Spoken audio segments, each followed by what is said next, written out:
Hello, ഒരു room make over സീരീസിനെ കുറിച്ച് പറഞ്ഞിട്ടില്ലേനു. ഇങ്ങനെയുള്ള റൂമാണ് കേട്ടോ നമ്മൾ ഇങ്ങനെ ആക്കി മാറ്റാൻ പോകുന്നത്. ആ ഫോട്ടോയിൽ കാണുന്ന ലീഫ് ഹാങ്ങിങ്സ് ആണ് നമ്മൾ ഉണ്ടാക്കാൻ പോകുന്നത്. വലിയ മേക്ക് ഓവർ ഒന്നുമില്ല. ഈ റൂമിക്ക് കയറുന്ന ഒരാൾക്ക് തോന്നണം ദിസ് ഇസ് ക്വൈറ്റ് ഇൻട്രസ്റ്റിംഗ് എന്ന്, അതായത് ഒരു പോസിറ്റീവ് വൈബൊക്കെ വേണമെന്ന്. ഞാൻ ഈ യൂട്യൂബ് ചാനൽ തുടങ്ങിയിട്ട് 1 ഇയർ കഴിഞ്ഞു. പക്ഷേ വീഡിയോസ് ഈ അടുത്താണ് ഇട്ട് തുടങ്ങിയത്. ചാനൽ തുടങ്ങാൻ മെയിൻ ആയിട്ടുള്ള റീസൺ ഏൺ ചെയ്യുക എന്നത് തന്നെയായിരുന്നു. പക്ഷേ ഇപ്പം ഏൺ ചെയ്യുക എന്നതിനുപരി മറ്റു പല കാര്യങ്ങളിലും മാറ്റം കൊണ്ടുവരാൻ സാധിച്ചു.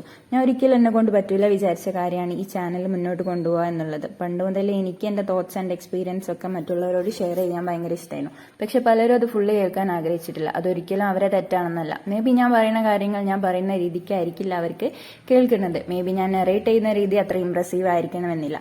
I a good listener but not a good talker. പക്ഷേ ഇന്ന് ഞാൻ പറയുന്ന കാര്യങ്ങൾ അറ്റ്ലീസ്റ്റ് ഒരു 10 പേരെങ്കിലും കേൾക്കുന്നുണ്ട്. അതിൽ ഞാൻ വളരെ ഹാപ്പിയാണ്. ഞാൻ പറഞ്ഞു വന്നത് ഈ ചാനൽ തുടങ്ങിയതിലൂടെ ലൈഫിൽ എനിക്കൊരു പേർപ്പസ് വന്നു തുടങ്ങി. വെറുതെ ഫോണിൽ കളിച്ച് കളയുന്ന ടൈം ഞാനിപ്പോൾ പ്രൊഡക്റ്റീവായിട്ട് യൂസ് ചെയ്യുന്നുണ്ട്. എനിക്ക് വേണ്ടി ഞാൻ എന്തൊക്കെയോ ചെയ്യുന്നുണ്ടെന്നൊരു വിശ്വാസം വന്നു തുടങ്ങിയിട്ടുണ്ട്. ആൻഡ് ഇത് എത്രത്തോളം സക്സസ് ആവുമെന്ന് എനിക്കറിയില്ല. But at least I break my comfort zone and just doing something I once dreamed of. അപ്പം താങ്ക്സ് ഫോർ വാച്ചിങ്. പിന്നെ കണ്ട് ചെയ്ത് ഇഷ്ടപ്പെട്ടാൽ എല്ലാവരും സബ്സ്ക്രൈബ് ചെയ്ത് സപ്പോർട്ട് ചെയ്യുക. ചെയ്ത് നോക്കട്ടോ. അപ്പോൾ ബൈ.